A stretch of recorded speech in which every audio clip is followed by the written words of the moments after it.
بسم اللہ الرحمن الرحیم۔ ربا سے متعلق جو مختلف سوالات ذہن میں پیدا ہوتے ہیں، ہم نے یہ طے کیا ہے کہ ہم ان سے متعلق مختصر ویڈیو کلپس میں جوابات بیان کریں گے۔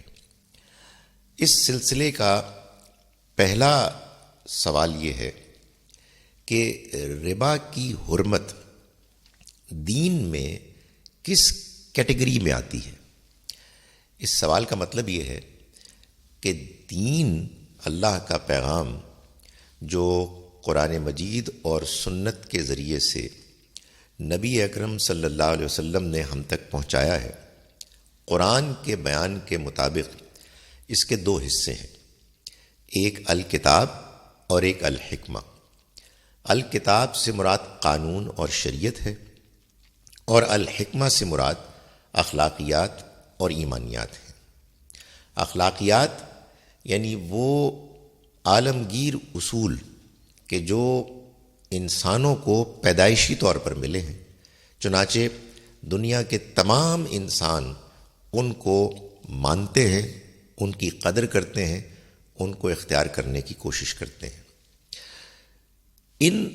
اخلاقی معاملات میں، ان اخلاقی اصولوں میں کہ جن میں بعض چیزیں ایسی ہیں کہ جن کے بارے میں ہم اپنی فطرت میں جانتے ہیں کہ انہیں کرنا مطلوب پسندیدہ ہے، اور کچھ چیزیں ایسی ہیں کہ جن کے بارے میں ہم اپنی فطرت میں جانتے ہیں کہ ان کو نہ کرنا اخلاقی تقاضا ہے۔ جیسے ہم کو سچ بولنا ہے، جھوٹ نہیں بولنا، ہمیں والدین کے ساتھ حسن سلوک کرنا ہے، بد سلوکی نہیں کرنی، وغیرہ وغیرہ۔ یہ ایک طویل فہرست لسٹ ہے کچھ کام کرنے کی، ڈوز، اور کچھ کاموں سے دور رہنے کی، ڈونٹس۔ ان میں بعض اوقات انسان غیر واضح ہوتا ہے، چنانچہ ان اخلاق سے متعلق غیر واضح معاملات میں اللہ تعالیٰ نے بعض کا انتخاب کیا اور ان میں اپنا فیصلہ سنایا۔ یہ فیصلہ ہے کہ جس کو الکتاب، شریعت یا ہماری زبان میں قانون کہا گیا ہے۔ چنانچہ اخلاقیات میں، الحکمت میں، کاروبار سے متعلق ایک طویل فہرست ہے کہ جس میں ہم جانتے ہیں کہ بہت سے کام کرنے کے ہیں اور بہت سے کام اخلاقی طور پر ہم کو نہیں کرنے، ان سے گریز کرنا ہے۔ جیسے مثال کے طور پر کاروبار میں ہم سے یہ توقع کی گئی ہے کہ ہم سچ بولیں، کاروبار میں ہم سے توقع کی گئی ہے کہ ہم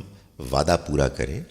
ہم لوگوں کو دھوکہ نہ دیں، ہم بے حیائی نہ پھیلائیں، وغیرہ وغیرہ۔ کاروبار میں ہم سے توقع کی گئی ہے کہ ہم لوگوں کے ساتھ زیادتی نہ کریں، اور بہت سی اور باتیں جو برائی ہیں ان کو نہ کریں۔ ایک وہ معاملہ کہ جس میں انسان غیر واضح ہے، وہ یہ ہے کہ کیا کاروبار میں اگر کوئی شخص کسی کو قرض دیتا ہے تو کیا اس کا یہ حق ہے کہ وہ اس سے تقاضا کرے کہ ہر حال میں جو اس نے قرض دیا وہ اس کو واپس لوٹایا جائے اور اس میں مزید ایک اضافی رقم بھی اس کو دی جائے؟ اس سوال کا جواب اگر آپ انسانوں سے عمومی طور پر پوچھیں تو وہ غیر واضح ہے، کوئی کچھ کہے گا، کوئی کچھ کہے گا۔ اللہ نے اپنی شریعت میں، الکتاب میں یہ فیصلہ سنایا کہ اصل جو رقم دی گئی ہے، اس کی جو اصل ویلیو ہے، اس سے ایک پائی بھی زیادہ لازماً واپس کرنے کا تقاضا کرنا یہ ربا ہے، سود ہے، اور یہ ناجائز ہے۔ ربا کیا ہے؟ ربا اس معاہدے کو کہتے ہیں کہ جس میں ایک شخص کسی دوسرے کو ایک رقم، ایک ویلیو دیتا ہے، اور پھر اس سے یہ تقاضا کرتا ہے کہ وہ ہر حال میں اس کو وہ رقم، وہ ویلیو واپس کرے، اور اس میں ایک لازمی اضافہ شامل کرے، یہ ربا ہے، اس کو اللہ تعالیٰ نے ناجائز قرار دیا ہے۔ اس کی وجہ کیا ہے؟ اس کی وجہ یہ ہے کہ اللہ نے اپنے بندوں سے یہ چاہا ہے کہ وہ جو کچھ بھی کماتے ہیں وہ اپنے اوپر خرچ کریں، اپنے گھر والوں پر خرچ کریں، اور اپنے مستقبل کے لیے کچھ بچا کے بھی رکھیں، مگر اس سے زیادہ جو کچھ بھی ہے وہ اصل میں اللہ نے ان کو دیا ہے تاکہ وہ دوسروں پر خرچ کریں۔ چنانچہ اگر انسان کے پاس اپنی ضرورتوں سے زیادہ مال ہے، وہ اگر کسی اور کی ضرورت کو سامنے آتے ہوئے ان پر خرچ کر رہا ہے تو یہ ان دوسروں کا حق ہے۔ ہونا تو یہ چاہیے کہ وہ اپنا تمام اضافی مال اسی طرح سے معاشرے کی ضرورتوں پر خرچ کر دے،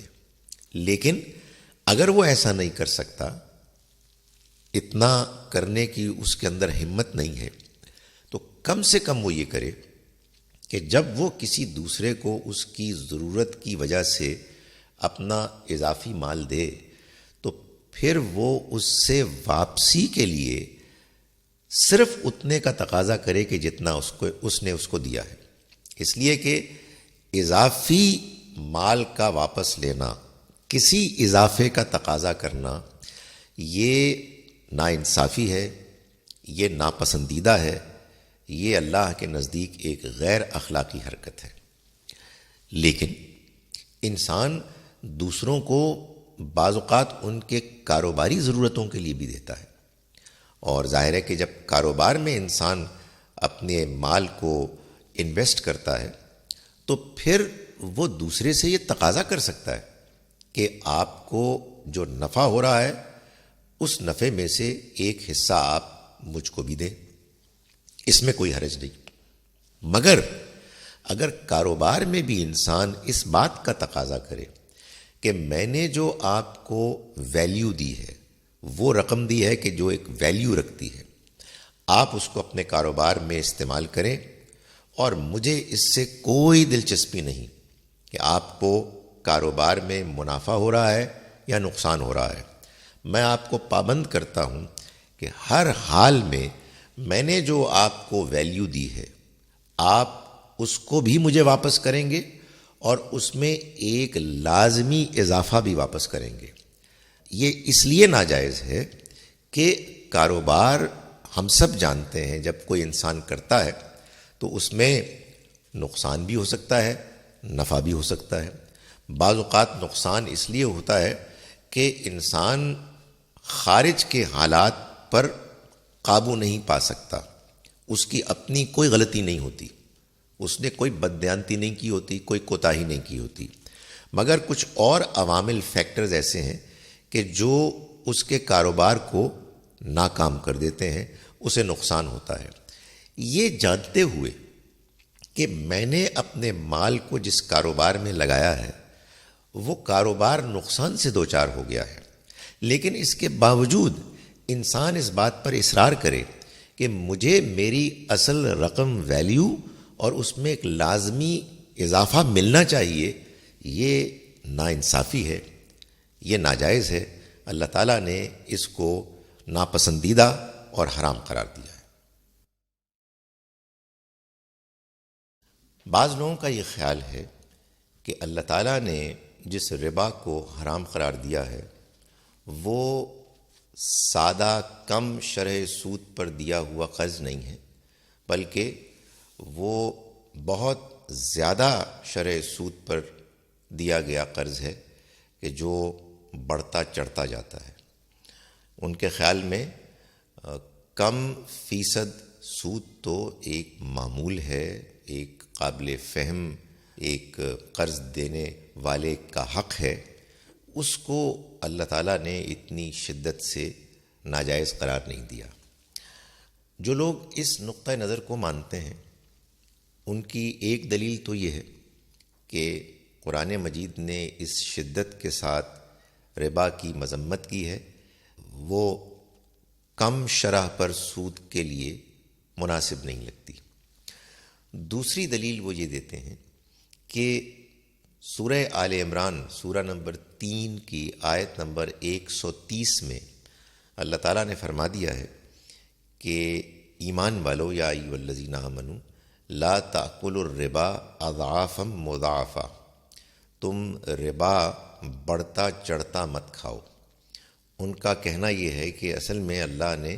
ربا کی تعریف یہاں کی ہے، اور جہاں کہیں بقیہ قرآن مجید کی آیات میں ربا کی مذمت ہے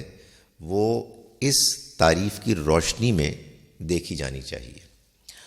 گزارش یہ ہے کہ قرآن مجید کسی چیز کی تعریف بیان نہیں کرتا۔ قرآن تو جو بات بیان کرتا ہے وہ معروف معنی میں جو اس لفظ کا مفہوم ہوتا ہے اسی کے بارے میں بیان کرتا ہے اور پھر اپنا فیصلہ سناتا ہے۔ چنانچہ ربا اور بہت سے اسی طرح کے دوسرے الفاظ کی طرح ایک معروف معنی رکھتے ہیں، جس کا مطلب ہے سود، جس کا مطلب ہے انٹرسٹ، مختلف زبانوں میں۔ قرآن مجید نے جس چیز کو ناجائز قرار دیا ہے وہ ذہنیت ہے کہ جس میں آپ دوسرے شخص کے نقصان اور شدید ضرورت کے باوجود اپنے لیے یہ اختیار اور حق منوانا چاہتے ہیں کہ آپ کی اصل رقم، اصل ویلیو بھی محفوظ رہے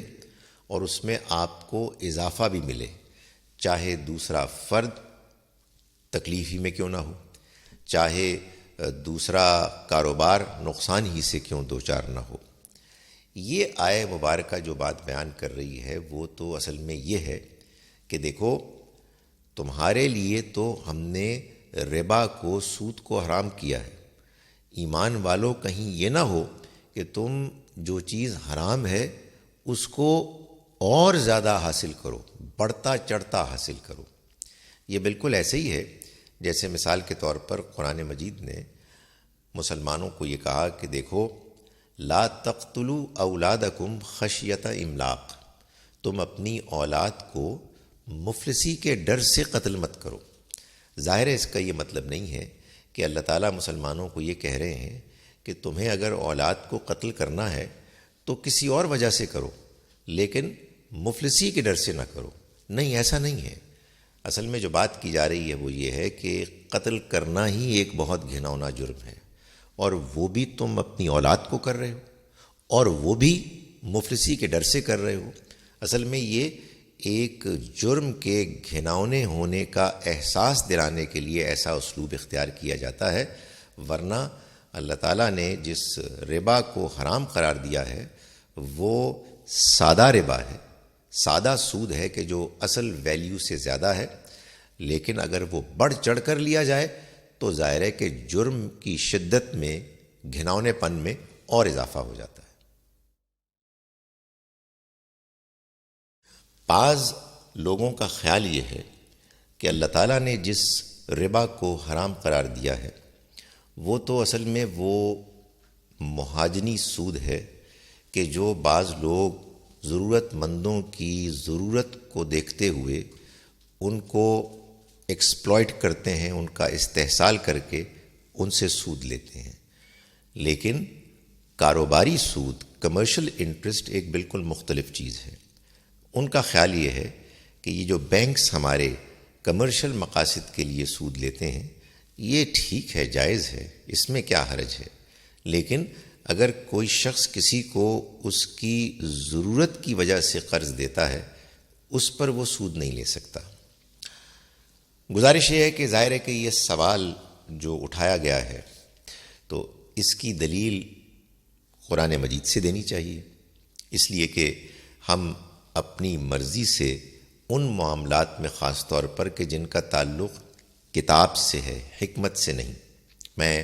اس سیریز کے پہلے لیکچر میں یہ بیان کر چکا کہ کتاب شریعت اصل میں اللہ کا فیصلہ ہے۔ یہ ہماری فطرت کے ان معاملات میں وضاحت کے لیے فیصلے آتے ہیں کہ جن میں ہم غیر واضح ہوتے ہیں،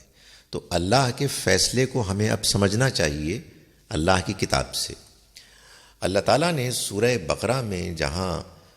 ربا کی حرمت کو بیان کیا، وہاں یہ بتایا کہ اب مسلمانوں کو چاہیے کہ اپنے تمام سودی قرضے واپس کر دیں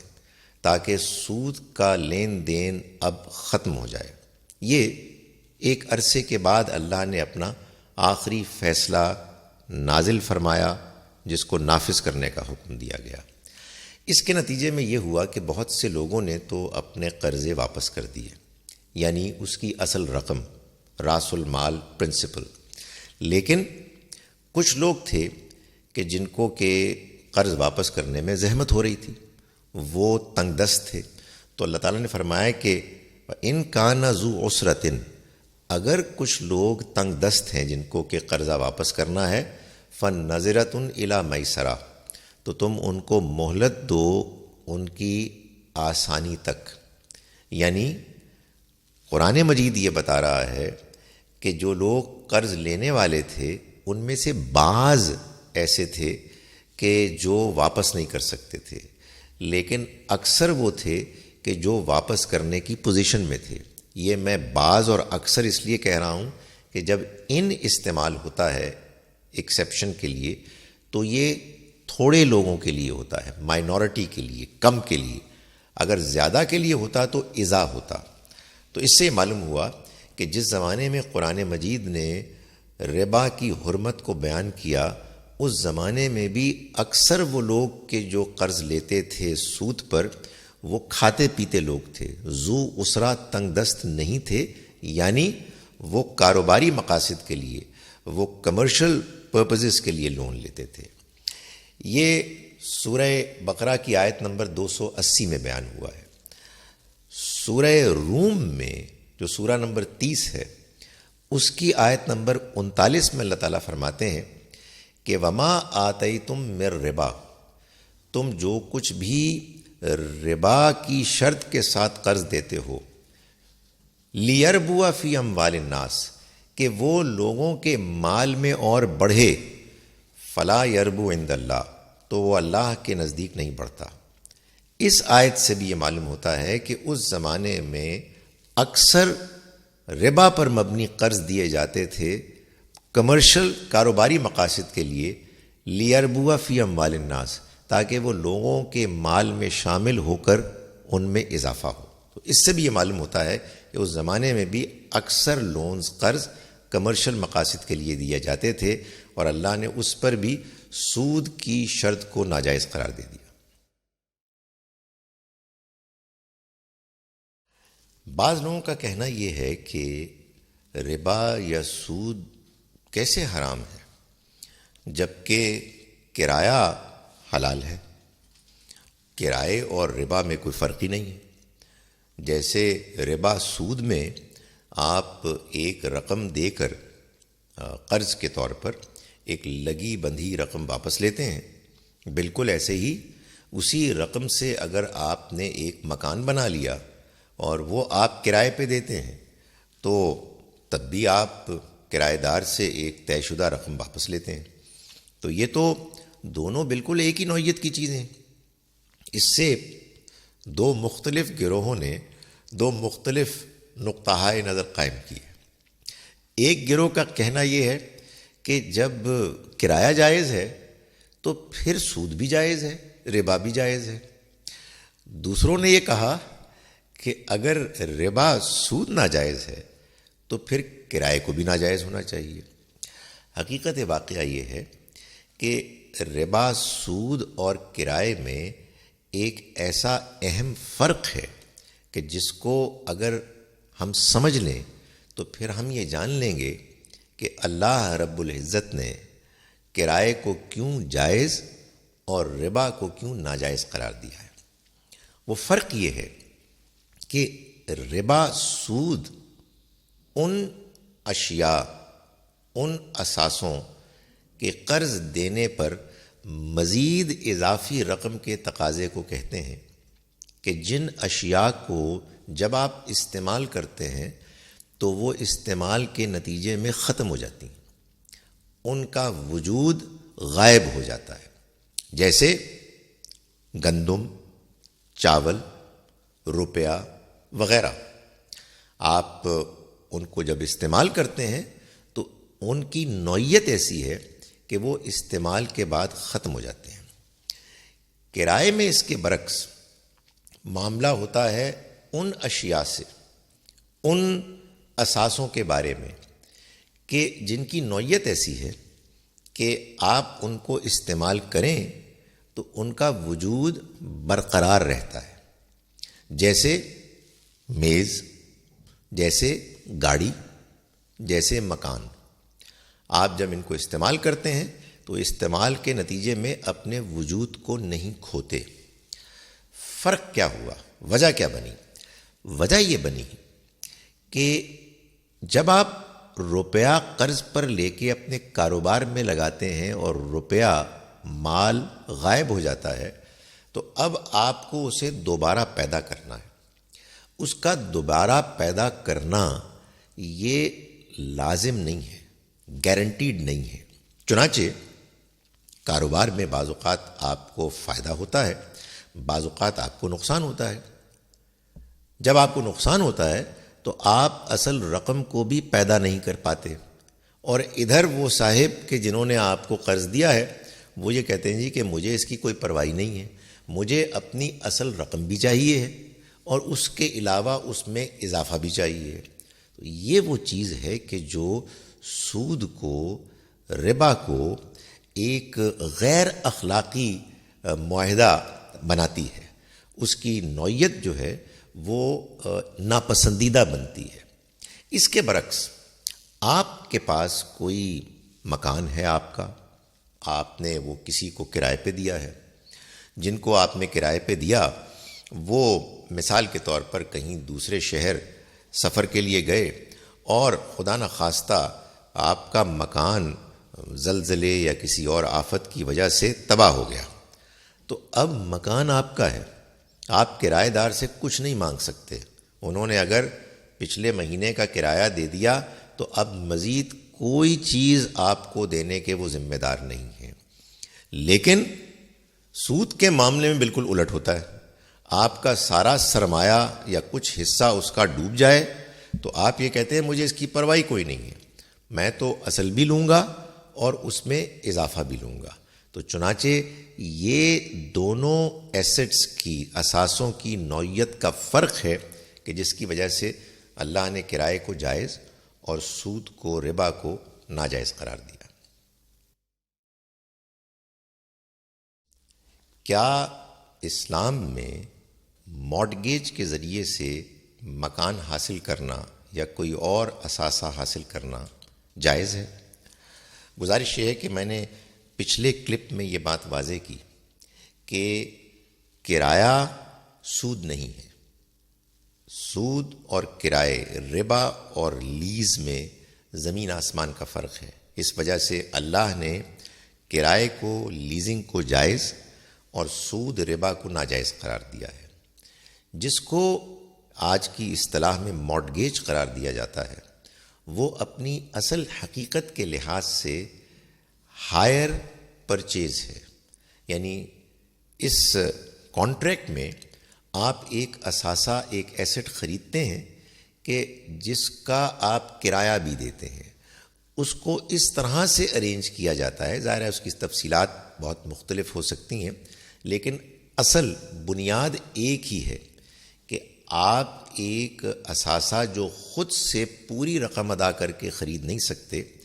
وہ آپ حاصل کرتے ہیں، استعمال کرتے ہیں، اور دھیرے دھیرے آپ اس کے انسٹالمنٹس دے کے آپ اپنے آپ کو اس کا مالک بناتے ہیں۔ جب تک آپ اس کے پورے مالک نہیں بنتے اور آپ وقت کے ساتھ ساتھ تھوڑی تھوڑی رقم ادا کرتے ہیں تو جتنے کے آپ مالک نہیں ہیں اور وہ ادارہ یا شخص مالک ہے کہ جس نے آپ کو وہ مکان، وہ گاڑی دی ہے، وہ آپ سے اس کا کرایہ وصول کرتا ہے۔ تو یہ جو مارٹگیج ہے یہ ناجائز کیسے ہو سکتی ہے؟ اس میں تو اصل میں آپ یا کرایہ دے رہے ہیں یا اصل رقم دے رہے ہیں اس کی قیمت کی طرف، اس کی قیمت کو پورا کرنے کے لیے۔ یہ سود اس صورت میں ہو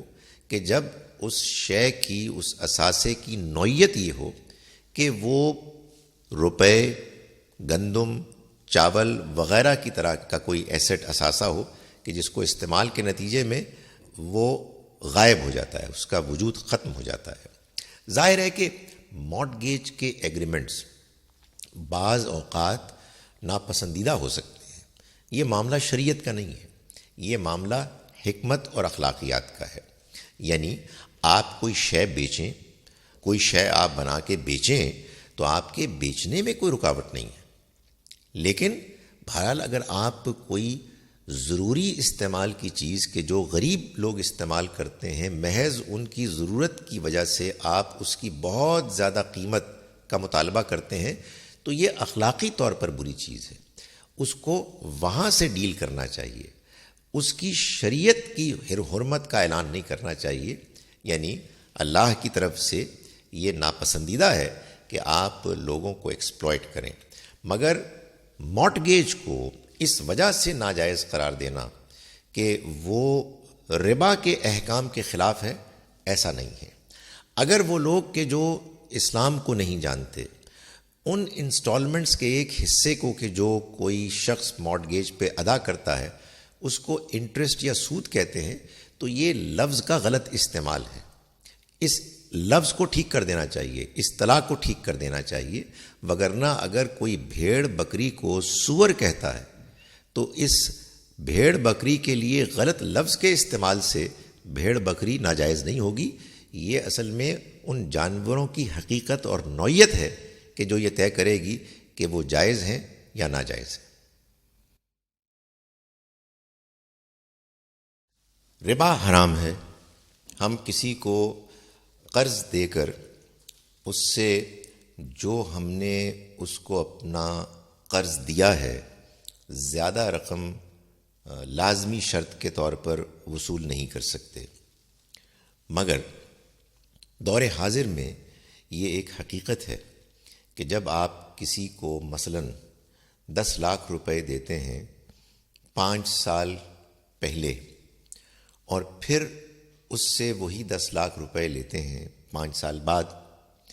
تو جو 10 لاکھ روپے آپ کو اب ملتے ہیں وہ حقیقت میں ان 10 لاکھ روپوں کے مقابلے میں جو آپ نے 5 سال پہلے دیے بہت کم اشیاء خرید سکتے ہیں۔ انفلیشن، افراط زر کی وجہ سے روپے کرنسی کی قوت خرید، پرچیزنگ پاور میں کمی آتی ہے۔ تو کیا دین کا یہ تقاضا ہے، اللہ کا یہ حکم ہے کہ چاہے کچھ بھی ہو آپ نے جو رقم، جو اماؤنٹ دی ہے، جب آپ قرض واپس لیں تو بعین ہی وہی اماؤنٹ واپس لیں؟ اس کا جواب یہ ہے کہ نہیں، ایسا ہرگز نہیں ہے۔ جس زمانے میں اللہ کی طرف سے سود، ربا کی حرمت کا اعلان ہوا، اس زمانے میں یہ روپیہ، یہ کرنسی فیٹ کرنسی نہیں ہوتی تھی، جس میں آپ کے ہاتھ میں تو کرنسی نوٹس ہوتے ہیں جن کی کوئی حقیقت نہیں ہے سوائے اس کے کہ سینٹرل بینک، مرکزی جو بینک ہے یا حکومت کی طرف سے اس کو تائید حاصل ہوتی ہے۔ اس سے یہ معلوم ہوا کہ آپ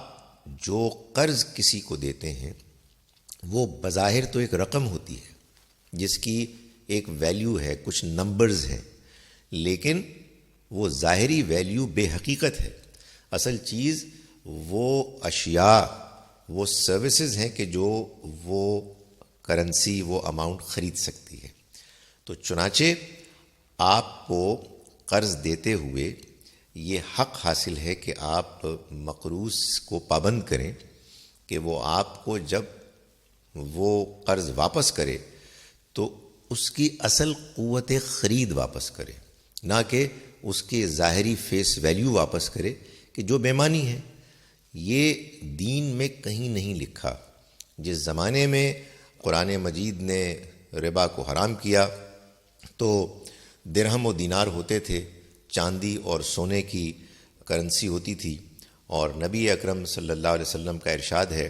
کہ جب تم کسی کو سونا دو تو وہی سونا واپس لو، وہی کوالٹی اور وہی وزن، اس لیے کہ جس نے کمی بیشی کی تو یہی کام کرنے سے اس نے سود ربا کو اختیار کیا، اس میں وہ ملوث ہوا۔ چنانچہ جب کبھی بھی قرض دیا جائے، قرض لیا جائے، تو یہ بات طے کی جانی چاہیے کہ آپ جو کچھ دے رہے ہیں اس کی ایک قوت خرید ہے، واپسی کے موقع پر وہی قوت خرید لی جائے گی، چاہے اصل ظاہری اماؤنٹ کتنا ہی زیادہ کیوں نہ ہو جائے۔ اگر کوئی شخص زیادہ نہیں لینا چاہتا، یعنی اپنی اصل قوت خرید نہیں لینا چاہتا، یہ اس کی مرضی ہے، لیکن بہرحال اصل قوت خرید لینا، پرچیزنگ پاور واپس لینا، یہ قرض دینے والے کا حق ہے۔ ایک سوال ربا کے ضمن میں یہ بھی کیا جاتا ہے،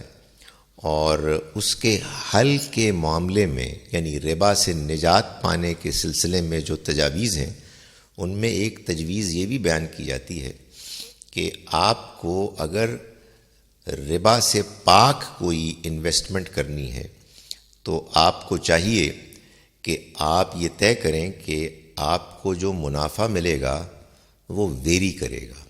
یعنی وہ کاروبار کے منافع کے مطابق کم زیادہ ہوگا۔ اگر کاروبار کو زیادہ منافع ہوا ہے تو جس نے انویسٹمنٹ کی ہے اس کو زیادہ ریٹرن ملے گا، اگر کاروبار کو کم منافع ہوا ہے تو اس کو کم ریٹرن ملے گا۔ گزارش یہ ہے کہ یہ ایک اچھی تجویز تو ہو سکتی ہے، لیکن یہ کوئی لازمی شرط ہے ایسا نہیں ہے۔ اگر کوئی کاروبار یہ کہتا ہے یا انویسٹر یہ کہتا ہے کہ میں نے جو رقم آپ کو دی ہے، مجھے اس سے کوئی دلچسپی نہیں کہ آپ کو منافع زیادہ ہوتا ہے یا اس سے کچھ کم ہوتا ہے، مجھے تو ایک لگی بندی پرسنٹیج ریٹرن کے طور پر چاہیے، 8%، 6%، 10%، 12%۔ اس شرط میں کوئی حرج نہیں، سوائے اس صورت کے کہ جب اس کاروبار کو منافع بہت کم ہو، اتنا کم کہ وہ آپ کو اتنا منافع نہیں دے سکتا جتنا کہ آپ مطالبہ کر رہے ہیں، یا اس کو نقصان ہو۔ ایسی صورت میں ایک طے شدہ ریٹرن اپنے سرمایہ پر سالانہ واپسی کا مطالبہ کرنا تو ناجائز ہے، لیکن کاروبار کو بہت منافع ہو رہا ہے، وہ اگر منافع کی بنیاد پر آپ کو ریٹرن دیتے تو بہت زیادہ دیتے، لیکن آپ نے کہا کہ نہیں، آپ کو اس سے کوئی دلچسپی نہیں ہے، آپ کم کو بھی مان رہے ہیں، قبول کر رہے ہیں،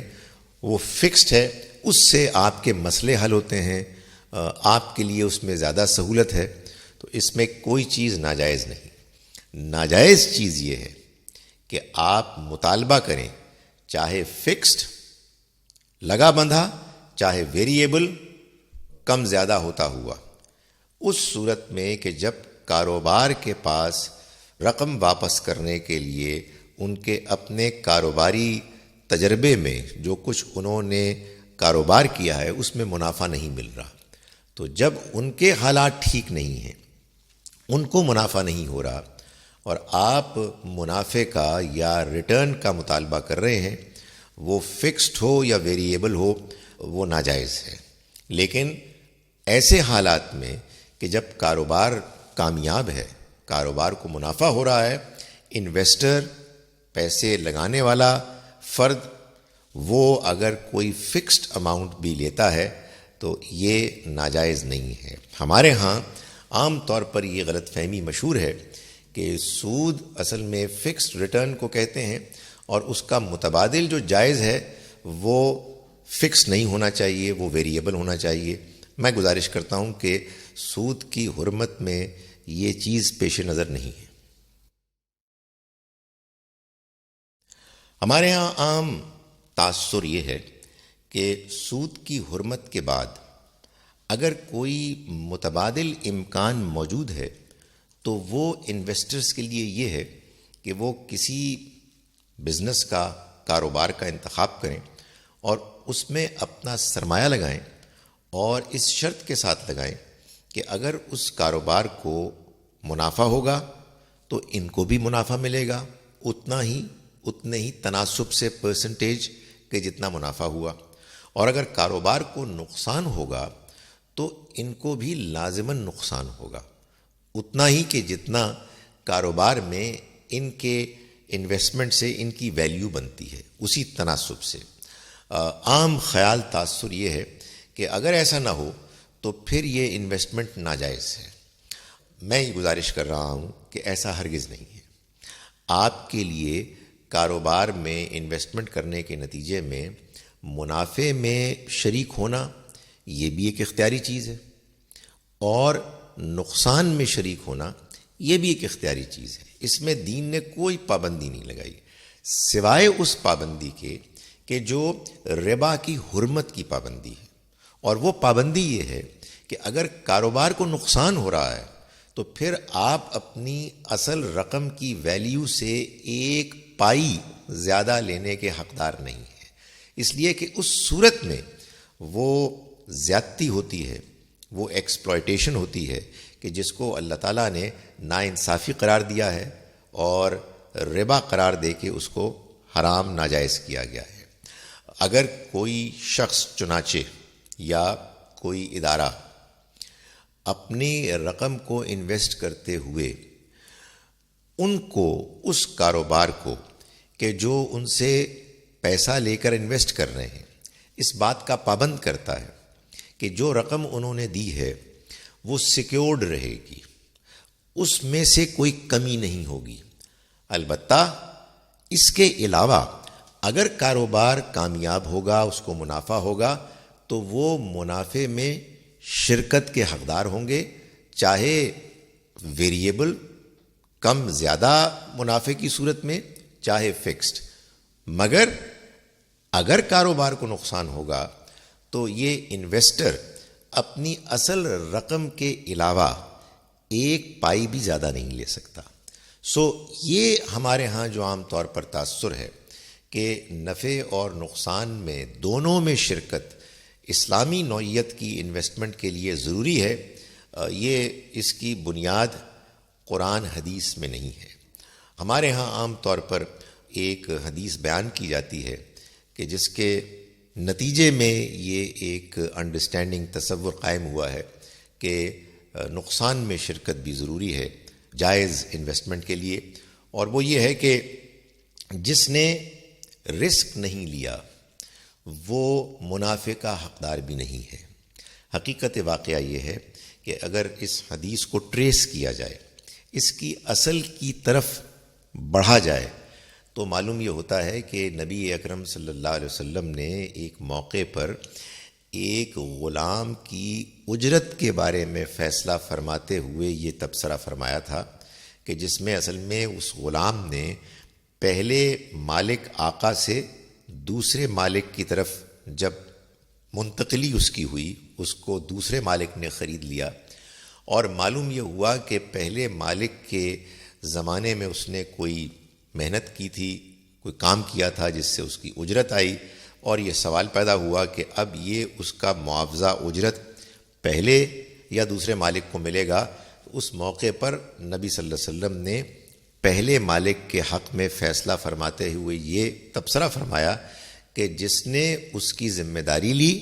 وہی اس کے منافع کا بھی حقدار ہے۔ اس کا کوئی تعلق ربا سے یا عام کاروبار سے نہیں ہے، یہ ایک خاص موقع کی بات ہے۔ چنانچہ اس میں کوئی صداقت نہیں ہے کہ اسلام کی روح سے جائز انویسٹمنٹ میں لازم ہے کہ انویسٹمنٹ کرنے والا اپنی اصل رقم کو نقصان کے خطرے سے بھی دوچار کرے۔ قرآن مجید میں سورہ بقرہ کی آیت نمبر 279 میں یہ فرمایا گیا ہے کہ اگر تم ربا سے ابھی بھی نہیں رکو گے تو فَأْذَنُوا بِحَرْبٍ مِّنَ اللَّهِ وَرَسُولِهِ، تو تم اللہ اور اس کے رسول کے خلاف جنگ کے لیے تیار ہو جاؤ۔ اس بیان کے نتیجے میں ہمارے ہاں بہت سے مسلمان یہ کہتے ہیں کہ ربا وہ جرم ہے، وہ گناہ ہے کہ جس طرح کا گناہ، جس طرح کا جرم کوئی اور نہیں ہے، اس لیے کہ اللہ نے کسی دوسرے جرم اور گناہ کے بارے میں یہ الفاظ بیان نہیں فرمائے ہیں کہ جو ربا کی حرمت کے موقع پر فرمائے ہیں، اور ہم یہ ہمت نہیں رکھتے کہ اللہ اور اس کے رسول کے خلاف اعلان جنگ کے نتیجے میں ہم میدان جنگ میں اتریں۔ گزارش یہ ہے کہ اللہ سے ڈرنا یہ تو بہت ہی اعلیٰ اور مطلوب خوبی صفت ہے۔ ہر انسان کو اللہ کے ہر حکم کی تعمیل کرنی چاہیے، حتی الامکان کوشش کرنی چاہیے، جہاں کوتاہی ہو وہاں اللہ سے معافی مانگنی چاہیے۔ لیکن قرآن مجید کی اس آیہ مبارکہ کا جو مطلب عام طور پر لوگ سمجھتے ہیں اس کا وہ مطلب نہیں ہے، بلکہ اصل مطلب یہ ہے کہ اللہ تعالیٰ یہ بات بیان فرما رہے ہیں کہ ربا کو اب ہم نے اعلان کر کے ناجائز حرام قرار دے دیا ہے۔ اس سے پہلے بھی ربا حرام تھا، بنی اسرائیل پر بھی ربا حرام تھا، لیکن مسلمانوں کے لیے اللہ نے قانونی طور پر ربا کی حرمت تک پہنچنے کے لیے ایک تدریج اختیار کی، ایک عرصہ دھیرے دھیرے ان کو اس منزل تک پہنچانے کے لیے لگایا۔ اور جب یہ اعلان کر دیا بالکل آخری زمانے میں نبی اکرم صلی اللہ علیہ وسلم کی نبوت رسالت کے، جب یہ اعلان ہو گیا کہ اب ربا حرام ہے، تو پھر اللہ تعالیٰ نے اس کے ساتھ یہ بھی اعلان فرمایا کہ اب اگر کچھ لوگ ربا پر مبنی کاروبار کریں گے تو ان کے اس کاروبار کو زبردستی روک دیا جائے گا، ختم کر دیا جائے گا۔ یعنی مسلمانوں کی ریاست جو اللہ کے رسول صلی اللہ علیہ وسلم نے قائم کی ہے، وہ باقاعدہ ایکشن لے کے اس کاروبار کو، اس نوعیت کے تمام کاروباری کوششوں کو ختم کر دیں گے۔ یہ ہے اصل میں فَأَذَنُوا بِحَرْبٍ مِّنَ اللَّهِ وَرَسُولِهِ کا مطلب، یعنی یہ اعلان کر دیا گیا کہ اب ربا کے لیے جو کوئی بھی ربا کی بنیاد پر کاروبار کرنے کے لیے کوشش کرے گا، اس کی کوشش کو ناکام بنا دیا جائے گا، اس کے خلاف باقاعدہ کارروائی کی جائے گی، اور اگر ضرورت پیش آئی تو مسلمان اس کے خلاف جہاد کریں گے، جنگ کریں گے۔ یہ در حقیقت اس کمٹمنٹ کا، اس واضح پالیسی کا اعلان ہے کہ جب ربا کو حرام قرار دے دیا گیا ہے تو اب اس کے بعد کسی قسم کا ربا پر مبنی کاروبار برداشت نہیں کیا جائے گا۔ اس آیہ مبارکہ کا یہی مطلب ہے۔ مسلمانوں کے ہاں یہ ایک عام انڈرسٹینڈنگ ہے، تصور ہے کہ ربا کا لینا بھی ناجائز ہے اور ربا کا دینا بھی اتنا ہی حرام اور ناجائز ہے۔ یہ تصور اس وجہ سے عام ہوا کہ نبی اکرم صلی اللہ علیہ وسلم کی ایک حدیث مشہور ہے کہ جو بیان کی جاتی ہے کہ جس میں یہ فرمایا گیا کہ ربا لینے والا، ربا کھلانے والا، ربا کا لکھنے والا، ربا کی گواہی دینے والا، یہ سب اس گناہ میں، جرم میں برابر کے شریک ہیں۔ آکل الربا و موکلہ، ربا کا کھانے والا اور ربا کا کھلانے والا۔ تو یہ جو موکل الربا ہے، ربا کا کھلانے والا، اس کو لوگوں نے خیال کیا کہ یہ ربا دینے والا ہے۔ ایک اور وجہ جو بنی ربا دینے والوں کو بھی ربا لینے والوں کے برابر قرار دینے کی، وہ ایک اور تصور ہے کہ رشوت لینے والا اور رشوت دینے والا دونوں جہنمی ہیں، دونوں برابر کے شریک ہیں۔ تو اس تصور کی وجہ سے بھی یہی خیال عام ہو گیا کہ جو شخص ربا دیتا ہے وہ بھی جرم میں برابر کا شریک ہے۔ حقیقت واقعہ یہ ہے کہ قرآن مجید میں ربا کی حرمت کو بیان کرتے ہوئے اللہ تعالیٰ نے جو الفاظ استعمال کیے ہیں وہ ہیں الذین یاکلون الربا، وہ لوگ کہ جو ربا کھاتے ہیں، سود کھاتے ہیں، وصول کرتے ہیں ربا. ربا دینے والا تو اصل میں وہ مجبور انسان ہے کہ جس کی مجبوری کی وجہ سے جو لوگ ان کو ایکسپلائٹ کر رہے ہیں اللہ نے ان کو روک دیا. ظاہر ہے کہ ایک شخص کے جس کے پاس کوئی اور طریقہ نہیں ہے اپنی ضرورت کو پورا کرنے کے لیے یا اپنے کاروبار میں وسعت پیدا کرنے کے لیے، اگر اس کو بغیر سود کے مال ملتا تو وہ وہاں سے لے لیتا. لیکن اب اگر اس کے لیے اس کے سوا کوئی چارہ نہیں ہے تو پھر اگر وہ ایسا کرتا ہے تو یہ سود لینے کے جرم کے برابر کیسے ہو سکتا ہے؟ حدیث میں جو بات بیان ہوئی ہے اس میں جو الفاظ ہیں موکل الربا، موکلہ کے، اس کا مطلب ہے سود کھلانے والا. سود کھلانے والا اصل میں وہ شخص ہوتا ہے، ہوا کرتا تھا کہ جو سود دینے والے کمزور، غریب، مجبور لوگوں کو سود لینے والوں، مہاجنی سود کا کاروبار کرنے والوں کے پاس لے کے آتے تھے. وہ ان کے ایجنٹس تھے جو مل کر یہ ایکسپلائٹیشن کا کام کرتے تھے. ظاہر ہے کہ ان لوگوں پر اس کا اطلاق نہیں ہو سکتا کہ جو لوگ مجبوری کے تحت جب ان کے پاس کوئی اور متبادل نہیں ہے سود دینے پر مجبور ہیں. رشوت لینے اور رشوت دینے کے بارے میں بھی یہ بات واضح ہونی چاہیے کہ رشوت لینے والا تو ہر حال میں مجرم ہے، لیکن رشوت دینے والا جس کو حدیث میں مجرم قرار دیا گیا ہے اصل میں وہ شخص ہے کہ جو حکام میں سے بعض کو یا کسی کو پیسے دے کے، لالچ دے کے اپنا کوئی ایسا کام کرواتے ہیں جو ناجائز ہے، جس کا ان کو حق اختیار نہیں ہے. اگر کسی کا حق بنتا ہے، کسی کا جائز کام ہے اور وہ کوئی آفیشل، حکام کا کوئی نمائندہ رکاوٹ کھڑی کر کے ان سے زبردستی پیسے وصول کر رہا ہے تو پیسے لینے والا تو رشوت لے رہا ہے لیکن پیسے دینے والا مجبور ہے، یہ رشوت دے نہیں رہا، یہ تو ایکسپلائٹ ہو رہا ہے. تو دونوں معاملات میں اصل میں ایک غلط فہمی ہے کہ جو مشہور ہو گئی.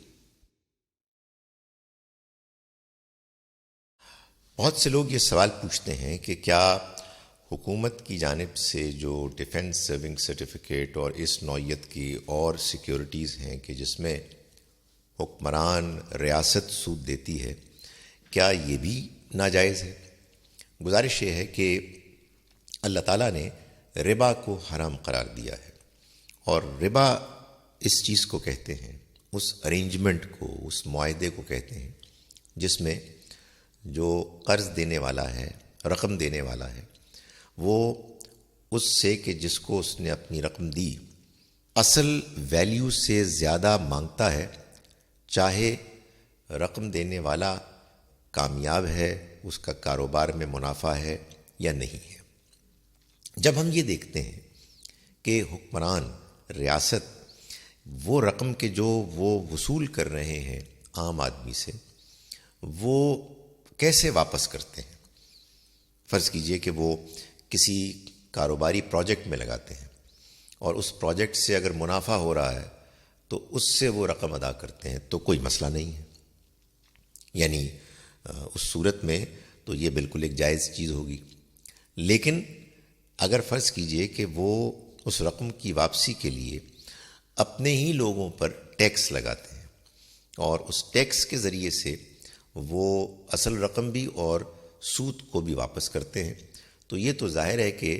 جو بوجھ حکمرانوں پر تھا وہ انہوں نے عام لوگوں تک منتقل کر دیا. تو اس صورت میں یہ واپسی سود کی اسی نوعیت کی شکل اختیار کر لیتی ہے کہ جو ناجائز کی گئی ہے.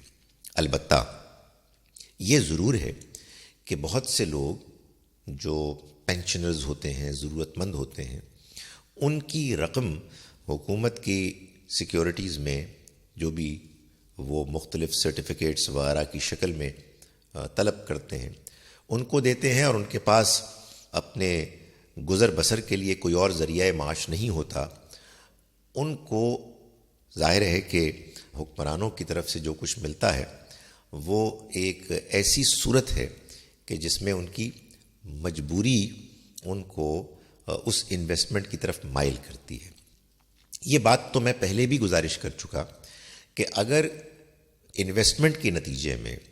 جو افراط زر کی حد تک جو اماؤنٹ بنتی ہے اس کو اگر کوئی فرد لیتا ہے تو یہ ناجائز ربا سود نہیں ہے۔ اس کا ہماری زبان میں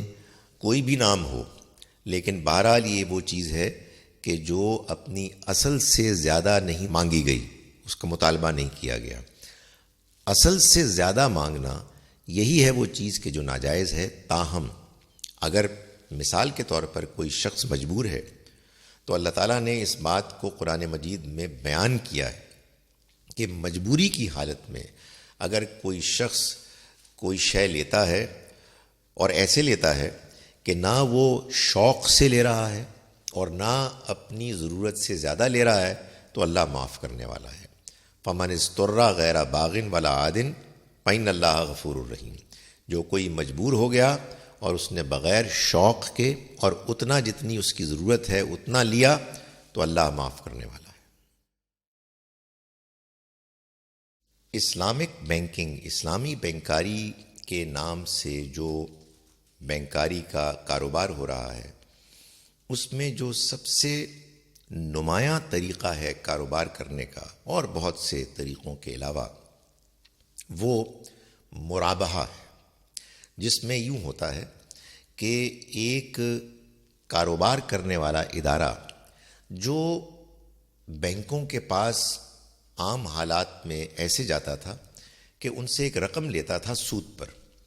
وہ اب اسلامک بینک کے پاس جاتا ہے اور ان سے یہ کہتا ہے کہ مجھے تو اصل میں اپنے ٹیکسٹائل مل کے لیے کاٹن چاہیے، مجھے اگر آپ روئی دے دیتے ہیں، کپاس دے دیتے ہیں تو میرا کام ہو جائے گا۔ بینک یہ کہتا ہے کہ آپ کی کپاس کی کتنا وزن ہے، کیا تقاضا ہے، وہ اس کو بتاتا ہے، جو مثال کے طور پر فرض کیجئے کہ 50 لاکھ کی مالیت کا ہے، تو بینک ان سے یہ کہتا ہے کہ ہم آپ کو 50 لاکھ کی مالیت کی کپاس آپ کی فیکٹری میں پہنچا دیں گے۔ وہ یہ بھی ان سے کہتا ہے کہ یہ رقم آپ چاہے 6 مہینے بعد یا سال بعد دے دیں، لیکن جب ہم اس کپاس کو آپ کی فیکٹری تک پہنچائیں گے تو ہم 50 لاکھ کو مثلاً 55 لاکھ کر لیں گے۔ یہ ہمارے اور آپ کے درمیان معاہدہ ہے، ہم ایک کاروبار کر رہے ہیں اور لوگوں کا خیال یہ ہے کہ کاروبار جائز ہے، چنانچہ وہ اضافی رقم لیتے ہیں اور ان کو عام طور پر تو یہ ہوتا ہے کہ کپاس پہنچاتے بھی نہیں بلکہ رقم دے دیتے ہیں 50 لاکھ اور بعد میں زیادہ وصول کرتے ہیں۔ بعض بینک ہیں کہ جو باقاعدہ اس شے کو پہنچا دیتے ہیں اور زیادہ رقم وصول کرتے ہیں۔ حقیقت واقعہ یہ ہے کہ کپاس بھی روپے، گندم، چاول ہی کی طرح کی ایک ایسی شے ہے کہ جس کو جب آپ استعمال کرتے ہیں تو وہ اپنی نوعیت کھو دیتی ہے اور وہ گویا کہ اپنے وجود سے کسی اور وجود کی شکل اختیار کر لیتی ہے، غائب ہو جاتی ہے، اور اس کے بعد اس کا امکان ہے کہ وہ کپاس جو کپڑا بنائے، جو دھاگا بنائے، اس کو نقصان ہو جائے۔ تو یہ اپنی نوعیت کے لحاظ سے ویسے ہی ہے جیسے کہ سود کا آپ قرض لیتے ہیں، اس لیے دونوں میں کوئی فرق نہیں ہے سوائے اس کے کہ اس کو ایک خاص شکل، ایک خاص رنگ دے کے، مرابحہ کا نام دے کے لوگوں نے جائز سمجھنا شروع کر دیا ہے۔ اس کے حق میں عام طور پر قرآن مجید کی اس آیت کا حوالہ بھی دیا جاتا ہے جس میں سورہ بقرہ میں آیت نمبر 275 میں اللہ تعالیٰ نے یہ فرمایا کہ بعض لوگ کہ جو قرآن مجید کی باتوں کو نہیں مانتے، وہ یہ اعتراض کرتے ہیں سود کی حرمت کے بارے میں کہ انما البیع مثل الربا، بیع، اور ان کا کہنا یہ ہے کہ یہاں بیع سے مراد بیع مرابحہ بھی تو ربا کی طرح ہے۔ اور یہ لوگ یہ کہتے ہیں کہ اللہ تعالیٰ نے جواب میں یہ کہا کہ وَأَحَلَّ اللَّهُ الْبَيْعَ وَحَرَّمَ الرِّبَا، اللہ نے بیع کو یعنی بیع مرابحہ کو جائز کیا ہے اور ربا کو ناجائز کیا ہے۔ حقیقت یہ ہے کہ قرآن مجید کی اس آیت کا یہ ترجمہ ٹھیک نہیں ہے۔ اصل بات یہ ہے کہ یہ پوری بات انکار کرنے والوں کا اعتراض ہے، یعنی انما البیع مثل الربا، بیع خرید و فروخت بھی تو ربا ہی کی طرح ہے، اور عجیب بات ہے کہ احل اللہ البیع وحرم الربا، کہ اللہ نے بیع کو حلال کیا اور ربا کو حرام کیا۔ قرآن مجید میں کہیں بھی اللہ نے اپنا حکم دے کے ایسا نہیں کیا کہ اس کی وجہ، اس کی توجیہ، اس کی حکمت بیان نہیں کی۔ نماز کے معاملے میں بیان کی ہے، روزے کے معاملے میں بیان کی ہے، ہر چیز کے معاملے میں بیان کی ہے۔ تو آخر اس معاملے میں کہ جس میں وضاحت سب سے زیادہ ہونی چاہیے تھی، ایسا کیوں ہوا کہ خدا تعالیٰ نے کہا کہ میں نے حلال کیا ہے بیع کو اور میں نے حرام کیا ہے ربا کو؟ نہیں، معاملہ یوں نہیں ہے، بلکہ میں نے جو ترجمہ بیان کیا وہی صحیح ترجمہ معلوم ہوتا ہے۔ اور مزید برآں اگر اللہ تعالیٰ کو یہ کہنا ہوتا کہ اللہ نے بیع کو حلال کیا ہے اور ربا کو حرام کیا ہے، اس کے جواب میں کہ جو معترضین کا اعتراض تھا، تو پھر اللہ تعالیٰ اپنے بیان کے عام طریقے کے مطابق یہ فرماتا، قل، ان کو کہہ دو کہ اللہ نے بیع کو حلال کیا ہے اور ربا کو حرام کیا ہے۔ چنانچہ بیع مرابحہ، سود، ربا ہی کی طرح کی ایک چیز ہے، اور یہ ہمارے دین میں جائز نہیں۔ عام طور پر اسلامک بینکنگ کے نام پر جو تھیوری میں اس کو اپنی بنیاد اور اصول میں بیان کرنے والی کتابیں لکھی گئیں، ڈاکٹر نجات اللہ صدیقی نے، ڈاکٹر محمد عمر چھاپڑا نے اور دوسرے اسکالرز نے، اس میں انہوں نے یہ بات واضح کی کہ اصل میں اسلامک بینکنگ مضاربہ اور مشارکہ پر مبنی ہے، اور اس میں انہوں نے یہی بات بیان کی کہ یہ ضروری ہے کہ مضاربہ اور مشارکہ میں جو اصول ہے اس کو ملحوظ رکھا جائے، کہ جو سرمایہ کاری کرتا ہے وہی ہے کہ جو منافع کا بھی حقدار ہے، اور وہی ہے کہ جو نقصان کا بھی ذمہ دار ہے۔ میں یہ بات واضح کر چکا کہ کسی سرمایہ کاری کرنے والے فرد کے لیے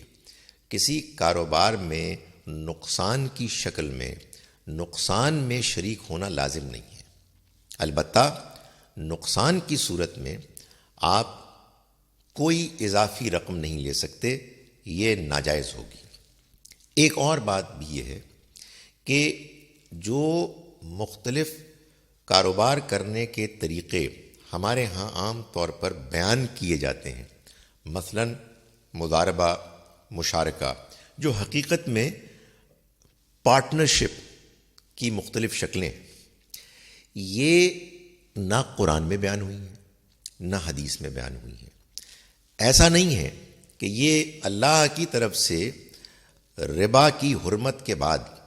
متبادل طریقے ہیں کہ جو دین نے پیش کیے ہیں۔ حقیقت یہ ہے کہ جب دین نے ربا کو حرام قرار دے دیا تو پھر اس کے بعد جو موجود طریقے کاروبار کرنے کے جائز تھے، لوگوں نے ان کی طرف رجوع کیا۔ ظاہر ہے کہ یہ اس بات پر منحصر تھا کہ لوگوں کی کاروباری ضرورت کیا تھی۔ بعض لوگوں کو مضاربہ، بعض لوگوں کو مشارکہ سوٹ کیا، ان کے لیے وہ زیادہ بہتر اور مناسب ہوا، تو انہوں نے اس کو اختیار کر لیا۔ جیسے جیسے دنیا میں کاروبار کی نوعیتیں بدلیں، جیسے جیسے آبادی بڑھی، شہر بڑے بڑے ہوئے اور بڑے بڑے کاروباری پروجیکٹس وجود میں آئے، تو کاروبار کرنے اور انویسٹمنٹ کی شکلیں بھی بدل گئیں۔ مسلمانوں کے لیے جو چیز ضروری ہے وہ یہ ہے کہ وہ عام اخلاقی حدود کی پابندی کرنے کے علاوہ سود اور ربا سے اپنے آپ کو بچائیں، چاہے مضاربہ کی شکل میں کاروبار کرتے ہوئے، مشارکہ کی شکل میں کاروبار کرتے ہوئے، یا کوئی اور طریقہ اختیار کر لیں کہ جس میں وہ اس بات کو طے کر لیں کہ انویسٹر کاروبار میں کہ جس میں اس کا مال انویسٹ ہوا ہے، سرمایہ کاری کی گئی ہے، اس کے نقصان کی شکل میں اپنی اصل ویلیو سے ایک پائی زیادہ نہیں لے گا۔ چنانچہ مثال کے طور پر دور حاضر میں جوائنٹ سٹاک کمپنیز کے شکل میں جو ایک نیا تصور وجود میں آیا ہے، جس میں بڑی تعداد میں لوگ سرمایہ کاری کرتے ہیں، چھوٹی انویسٹمنٹ بڑی انویسٹمنٹ کے ساتھ، لیکن ان کو منافع تو ہوتا ہے، نقصان شاید ان کے شیئر کی ویلیو کی کمی میں ان کو ہو جاتا ہے، وہ بھی بالکل مشارکہ اور مضاربہ کی طرح جائز طریقہ ہے انویسٹمنٹ کا۔ اور حقیقت یہ ہے کہ اس کے علاوہ بھی ہر وہ طریقہ کاروبار کرنے کا، انویسٹمنٹ کرنے کا، جس میں ربا کی اصل حقیقت سے اپنے آپ کو روک لیا گیا ہے، بچا لیا گیا ہے، وہ دین کے عین مطابق ہے۔ سود کی حرمت کے پیش نظر ہمارے ہاں ایک متبادل نظام بینکنگ کا وجود میں آیا ہے، جس کو اسلامک بینکنگ کہتے ہیں۔ اس میں بہت سے مسائل ہیں۔ ان میں ایک مسئلہ تو یہ ہے کہ اس میں جو اصطلاحات استعمال کی جاتی ہیں وہ عربی کی اصطلاحات ہیں، جن کو استعمال کرنے کی کوئی ضرورت نہیں ہے۔ اس میں جو پروڈکٹس بھی وجود میں آئے ہیں، وہ مضاربہ ہو، مرابحہ ہو، مشارکہ ہو، بیع سلم ہو، مساومہ ہو، وغیرہ وغیرہ، یہ ہمارے ہاں فقہ کی کتابوں میں درج ہیں، بیان کیے گئے ہیں، مختلف علماء نے ان کو بیان کیے ہیں، اس لیے کہ ان کے زمانے میں یہی کاروبار تھے کہ جو عام طور پر لوگ کرتے تھے۔ اب ظاہر ہے کہ دور بدل گیا، حالات کی نوعیت مختلف ہو گئی، کاروبار کی شکلیں بہت تبدیل ہو گئیں، تو اب تو ربا کی حرمت سے بچ کر بینکنگ کرنے کا جو بھی تجربہ کیا جائے گا، اس کو ان تمام پابندیوں سے آزاد کرنا ضروری ہے کہ جو غیر ضروری ہیں، جن کا دین میں کوئی ذکر نہیں، کوئی حکم نہیں۔ دین میں تو جو چیز ناجائز کی گئی ہے وہ ربا ہے۔ ربا سے ہٹ کر اگر کوئی کام کیا جائے جو ظاہر ہے کہ اور قباحتوں سے بھی محفوظ ہو، اس میں کوئی ناجائز کاروبار، کوئی ناجائز اشیاء بیچنے کا معاملہ نہ ہو، تو وہ دین میں جائز ہوگی۔ دوسری چیز یہ ہے کہ ان اداروں میں علماء کا ایک مخصوص رول ہے کہ جس کو کہ حیثیت دی گئی ہے، اور وہ کاروبار کی مختلف نوعیتیں ہیں جن کو اپروو کرتے ہیں، ان کے فتوے، ان کے اوپینینز ہیں کہ جن کو کہ آخری درجے میں اہمیت حاصل ہے، جس کا نتیجہ یہ نکلتا ہے کہ عام بینکرز جو بینکنگ کر رہے ہیں ان میں اور ان علماء کے درمیان ایک ٹینشن ہوتی ہے، ایک بے چینی کی کیفیت فضا پائی جاتی ہے۔ بینکرز ایک کام کرنا چاہتے ہیں، اور وہ علماء کے جو اپنی فقہ کے اصولوں کے مطابق بینکاری کے پروڈکٹس چلانا چاہتے ہیں، وہ اپنی بات کرتے ہیں۔ دونوں کے درمیان کمیونیکیشن، بات چیت نہیں ہو پاتی۔ حقیقت واقعہ یہ ہے کہ علماء کا کام تو یہ ہے کہ وہ بس یہ بتائیں کہ ربا کیا ہے اور ربا کن کن شکلوں میں پایا جاتا ہے، وہ عام لوگوں کو بھی اور خاص طور پر بینکاری کرنے والے ملازمین کو بھی، آفیشلز کو بھی سمجھائیں، ان کے سوالوں کے جواب دیں، اور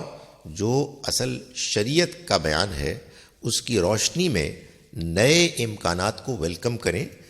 بینکرز ہیں کہ جو پروڈکٹس کو بیان کریں، وہ نئے امکانات کو ڈھونڈیں، وہ ہیں کہ جو اس فیلڈ کے ماہر ہیں، ان کو صرف یہ بتایا جائے کہ بعض شکلیں کہ جو ربا کی نوعیت کی ہیں ان سے گریز کرنا ہے۔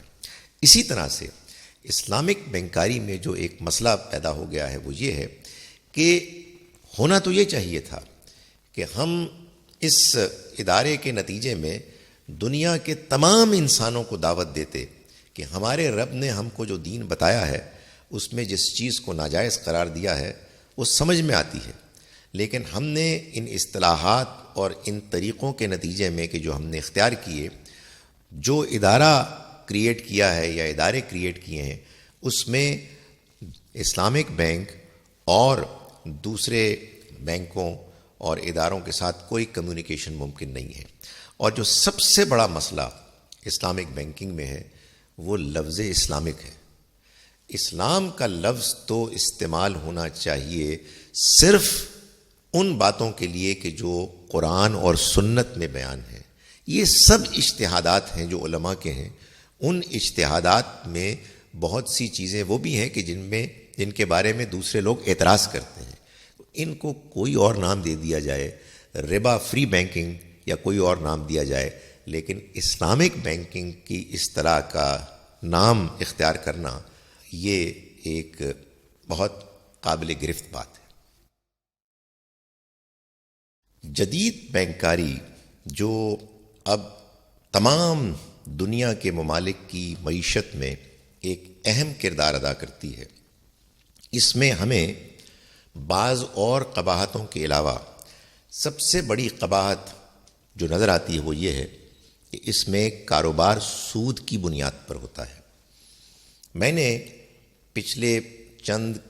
کلپس کے ذریعے سے یہ بات واضح کرنے کی کوشش کی ہے کہ ربا سود اصل میں کیا ہے. چنانچہ ان وضاحتوں کے بعد اب یہ بات واضح ہو جاتی ہے کہ ہمیں جدید بینکاری کے ذمہ دار لوگوں کو بھی دعوت دینی چاہیے کہ وہ بھی اپنے بینکوں سے ربا کو ختم کریں. حقیقت واقعہ یہ ہے کہ یہ دعوت دینا اب کوئی ایسا مشکل نہیں رہا، اس لیے کہ جدید بینکوں نے، بہت سے بینکوں نے بعض ممالک میں تو قانونی طور پر اس بات کو محسوس کر لیا ہے کہ اگر کوئی شخص کے جس کو قرض دیا جائے وہ اگر اپنے کاروبار میں نقصان کی وجہ سے قرض اور سود واپس نہیں کر سکتا تو اسے معاف کر دینا چاہیے. حقیقت یہ ہے کہ جدید بینکار اس اصول کو دھیرے دھیرے ماننا شروع ہو گئے ہیں. امریکہ میں مثال کے طور پر ایک قانون ہے چیپٹر 11 کے نام سے،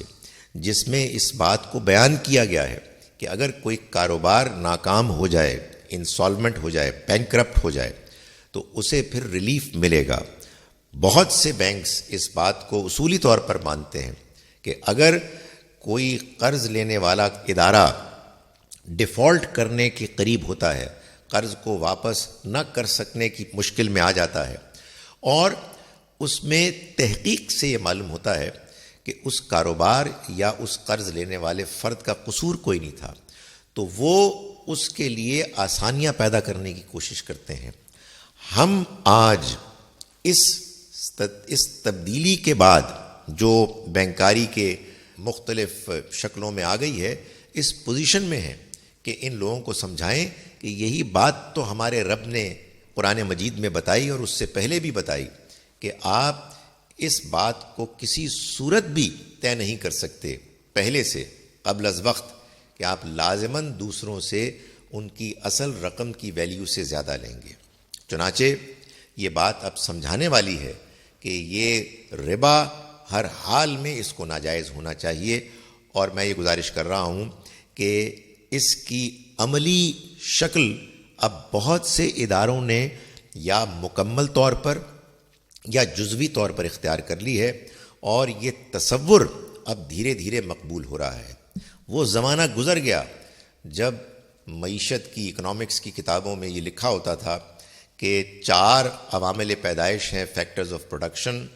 زمین، لینڈ، لیبر محنت، انٹرپرینیور جو کاروبار چلانے والے ہیں، اور کیپٹل سرمایہ. اور جہاں لینڈ کا ریٹرن، اس کا معاوضہ کرایہ ہے، جہاں لیبر کا، مزدور کا معاوضہ اس کی اجرت ہے، جہاں انٹرپرینیور کا معاوضہ اس کا منافع پروفٹ ہے،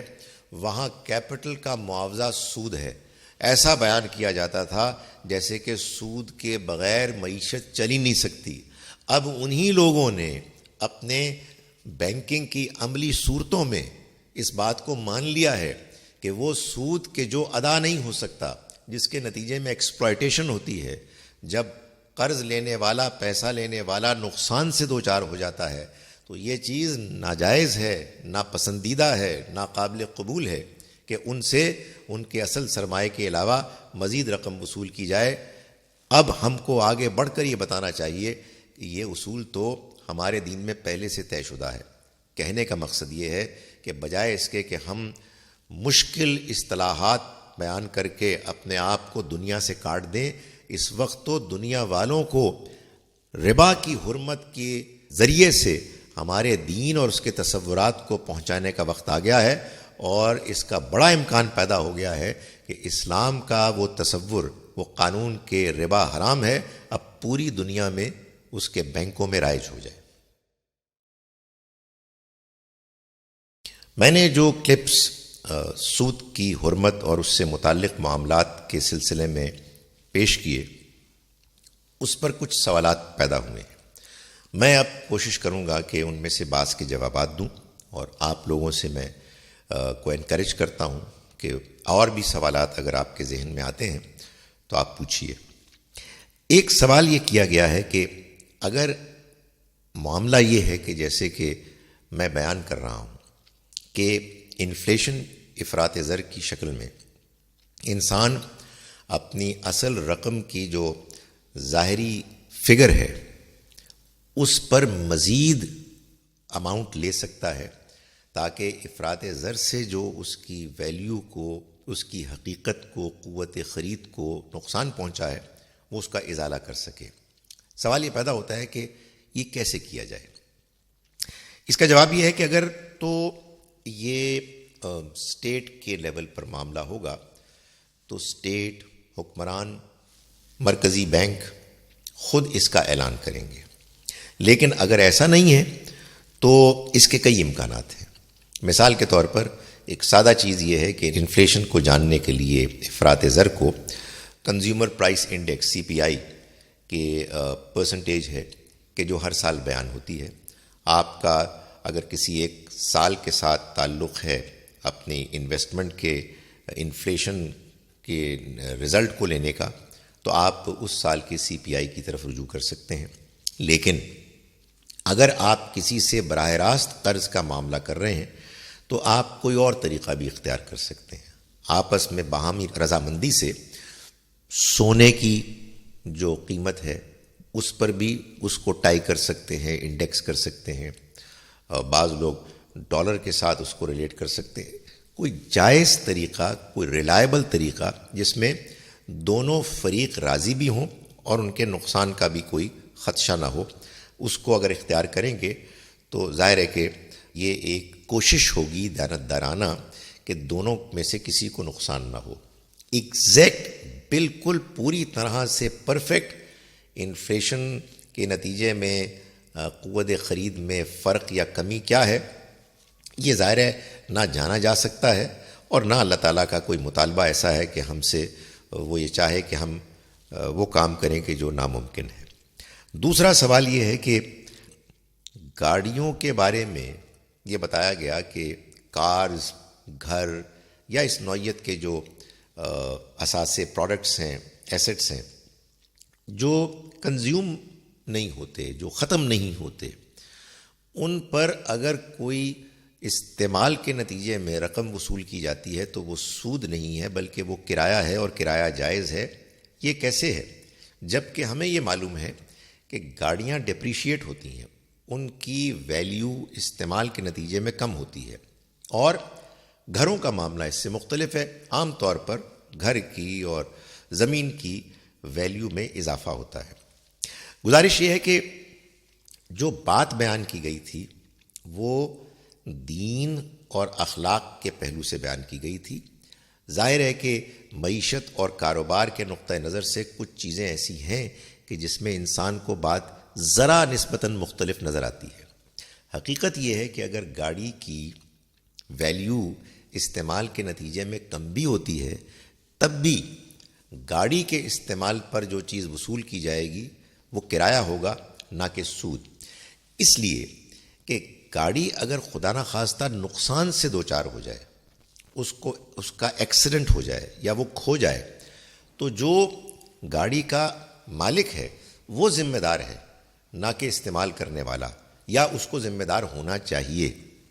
سود کی شکل میں جب انسان کسی دوسرے کا مال استعمال کرتا ہے اور وہ اس کی غفلت، نالائقی یا بے ایمانی کے بغیر وہ کھو جاتا ہے تو مال کا مالک جس کا وہ مال ہے وہ اس سے تقاضا کرتا ہے کہ وہ اس کو دے. تو یہ نوعیت کا فرق ہے. لیکن کار کے سلسلے میں ڈیپریسیشن ہوتی ہے. اس حقیقت کے پیش نظر مارکیٹ میں پھر کرایہ اسی کے مطابق وصول کیا جاتا ہے. تو یہ ایڈجسٹمنٹ یہ ظاہر ہے کہ کاروبار میں ہوگی، لیکن دین اور اخلاق میں اس کو کرایہ اور کرائے کو وصول کرنے کو جائز قرار دیا جائے گا. ایک اور سوال یہ کیا گیا ہے کہ یہ بات جو مرابحہ کے سلسلے میں بیان ہوئی کہ کاروبار نے کپاس کا مطالبہ کیا، اس کو کپاس دی گئی، لیکن اس کی شکل تو ربا ہی کی شکل کی ہوئی. تو اگر اس نوعیت کے ڈیلز بھی، اس نوعیت کا بھی کاروباری معاملہ ربا ہی کی شکل کا ہے، تو پھر کیا جس کو پروجیکٹ فائننسنگ کہا جاتا ہے، یعنی جس میں ایک پروجیکٹ کے پوٹینشل کو، اس کے اندر جو امکانات ہیں اس کو دیکھ کر کوئی بینک قرض دیتا ہے یا انویسٹمنٹ کرتا ہے، وہ بھی ناجائز ہوگا؟ اس کا جواب یہ ہے کہ نہیں، ہرگز نہیں. اگر کوئی بینک کسی کاروبار کے امکان کو دیکھ کر یا کچھ افراد کے اندر، ان کے اندر قابلیت اور صلاحیت کو دیکھ کر ان کو کاروبار کرنے کے لیے پیسے دیتا ہے اور ان سے یہ کہتا ہے کہ تم اس کاروبار میں جب منافع کماؤ گے تو ہم بھی اس میں شریک ہوں گے اور ہمیں تم اتنا ریٹرن دو گے، میں گزارش کر چکا، وہ چاہے فکسڈ ہو چاہے ویریبل ہو، لیکن اگر تم کو نقصان ہوگا اور ہم اپنے طریقے اختیار کریں گے آڈیٹنگ کے اور انداز کے کہ جس سے ہم معلوم کر سکیں کہ یہ جو نقصان ہوا ہے یہ تمہاری غفلت کی وجہ سے ہوا ہے، تمہاری بے ایمانی کی وجہ سے ہوا ہے، یا ان عوامل کی، ان فیکٹرز کی وجہ سے ہوا ہے کہ جو تمہارے اپنے ہاتھ سے گرفت کے باہر تھے، تو پھر ہم تم سے ایک پائی کا بھی اپنی اصل رقم سے زیادہ مطالبہ نہیں کریں گے، اور یہ اصل رقم بھی ہم تم سے اس وقت وصول کریں گے کہ جب تم اس پوزیشن میں ہوگے، اس قابل ہوگے کہ تم ان کو واپس کر سکو. جیسا کہ قرآن مجید نے کہا کہ ان کان ذو عسرۃ فنظرۃ الی میسرہ، اگر وہ تنگ دست ہے تو اسے مہلت دو اس کے حالات کے آسان ہونے تک.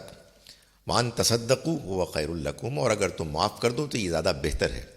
معاف کرنے کو بہتر تو کہا گیا ہے لیکن لازم قرار نہیں دیا گیا. دوسرا سوال یہ ہے کہ یہ جو اسٹیٹ، ریاست قرض لیتی ہے، یہ عام آدمی کو نہیں معلوم کہ کہاں خرچ کرتی ہے. وہ سڑکوں پہ کر سکتی ہے، وہ ڈیمز پہ کر سکتی ہے، وہ اپنے ملازمین کی تنخواہوں پہ کر سکتی ہے. اس میں آخر عام آدمی کا کیا قصور کہ جس نے انویسٹمنٹ کی ہے؟ دیکھیے یہ بات ٹھیک ہے. میں نے جو بات گزارش کی تھی وہ یہ تھی کہ ہمارے ہاں عام طور پر حکمران قرض لیتے ہیں اور پھر اس کے بعد وہ زیادہ مقروض ہو جاتے ہیں اور وہ سود بھی دیتے ہیں اور قرض بھی واپس دیتے ہیں، اور یہ سب کچھ وہ ٹیکس لگا کے عوام الناس سے لیتے ہیں. لیکن اگر اس میں تحقیق کے نتیجے میں، پلاننگ کے نتیجے میں کچھ ایسی شکلیں وجود میں آ جائیں کہ جس کے بعد یہ بات معلوم ہو کہ جو رقم لوگوں سے انویسٹمنٹ کی شکل میں لی گئی ہے وہ تو اصل میں کہیں سڑکوں پر، کہیں ڈیمز پر، کہیں اور پروجیکٹس میں لگ رہی ہے، اور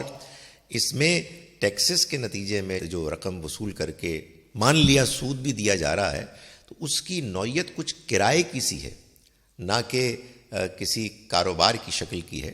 تو اس میں جواز کے امکانات بڑھ جاتے ہیں. ظاہر ہے کہ جب تک کہ پکچر کلیئر نہیں ہوتی تو مختلف لوگوں کے مختلف رسپانسز ہوں گے. کچھ لوگ تو سرے سے کچھ بھی وصول نہیں کریں گے، ظاہر ہے ان کا ہم ذکر نہیں کر رہے اس لیے کہ وہ تو انویسٹ بھی نہیں کریں گے. کچھ لوگ ہیں کہ جو انفلیشن کی حد تک ریٹرن کو وصول کریں گے، وہ میں گزارش کر چکا کہ وہ بالکل جائز ہے. اور کچھ لوگ جو اس سے زیادہ وصول کریں گے اور اس اطمینان اعتماد پر کریں گے کہ حکمران تو اصل میں ہمارے پیسے لے کر ان ایسٹس پر خرچ کر رہے ہیں کہ جن کا ہم کو کرایہ مل رہا ہے. تو اس میں ظاہر ہے کہ انسان کو تحقیق کرنی چاہیے، اپنا اطمینان کرنا چاہیے. میں یہ گزارش کرتا ہوں کہ میں اس کو قطعاً بالکل سرے سے غلط تو نہیں کہہ سکتا، مگر شاید احتیاط کا تقاضا یہ ہے کہ جب تک کہ اس پیسے کی انویسٹمنٹ یا اس کا اطلاق کہاں ہو رہا ہے پوری طرح سے واضح نہ ہو،